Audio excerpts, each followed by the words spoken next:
ആലപ്പുഴ കായംകുളത്ത് പാമ്പുകടിയേറ്റ് യുവതി മരിച്ചതിൽ ആശുപത്രിക്കെതിരെ ആരോപണവുമായി ബന്ധുക്കൾ. ആന്റിവനം നൽകുന്നതിൽ വീഴ്ച സംഭവിച്ചെന്നാണ് ആരോപണം. സെലീനയെ കടിച്ചത് പാമ്പ് തന്നെയെന്ന് ഉറപ്പില്ലാത്തതിനാലാണ് ആന്റിവനം നൽകാതിരുന്നതെന്നാണ് കായംകുളം താലൂക്ക് ആശുപത്രിയുടെ വിശദീകരണം. എന്നാൽ പാമ്പ് കടിയേറ്റത്തിന്റെ ലക്ഷണങ്ങൾ ശരീരത്തിൽ ഉണ്ടായിരുന്നുവെന്നാണ് പ്രാഥമിക പോസ്റ്റ്മോർട്ടം റിപ്പോർട്ടിലെ വിവരം. ഇന്നലെ രാത്രി 7:30-ക്കാണ് വിവാഹ സൽക്കാരത്തിന് പങ്കെടുക്കാൻ ബന്ധുവീട്ടിൽ പോയ 42-കാരി സെലീനയ്ക്ക് പാമ്പ് കടിയേറ്റത്. ഉടൻ കായംകുളം താലൂക്ക് ആശുപത്രിയിൽ എത്തിച്ചെങ്കിലും ജീവൻ രക്ഷിക്കാനായില്ല. കടിച്ചത് പാമ്പ് തന്നെയെന്ന് സ്ഥിരീകരിക്കാൻ കഴിയാഞ്ഞതോടെ ആന്റിവനം നൽകാനായില്ല.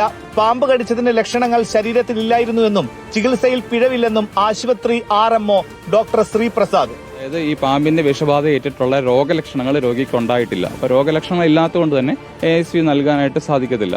എന്നാൽ കായംകുളം താലൂക്ക് ആശുപത്രിക്കെതിരെ ആരോപണം ഉയർത്തുകയാണ് സെലീനയുടെ ബന്ധുക്കളും നാട്ടുകാരും. യഥാർത്ഥത്തില് ഹോസ്പിറ്റലുകാരുടെ അക്കാര്യത്തിൽ അനാസ്ഥയുണ്ട്. ജീവൻ പോവാൻ കാത്തിരിക്കുകയാണ് ഒരു സംവിധാനം ഉണ്ടാക്കുവാൻ. വണ്ടാനം മെഡിക്കൽ കോളേജ് ആശുപത്രിയിൽ സെലീനയുടെ പോസ്റ്റ്മോർട്ടം പൂർത്തിയായി. പാമ്പ് കടിച്ചതിന്റെ അടയാളങ്ങൾ ശരീരത്തിൽ ഉണ്ടായിരുന്നതായാണ് കണ്ടെത്തൽ. ആശുപത്രിയിൽ ആന്റിവനം ഇല്ലെന്നാണ് ബന്ധുക്കളെ അറിയിച്ചതെന്നും ഗുരുതര വീഴ്ചയുണ്ടായി എന്നും അന്വേഷണം വേണമെന്നും മുൻ മന്ത്രി G. സുധാകരൻ.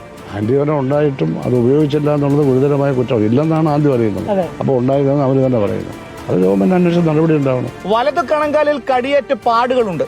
ശരീരഭാഗങ്ങളിൽ കടുംനീല നിറവും കണ്ടെത്തി. മരണകാരണം വിശദമായ പോസ്റ്റ്മോർട്ടം റിപ്പോർട്ടിൽ വ്യക്തമാകും. റിപ്പോർട്ടർ, ആലപ്പുഴ.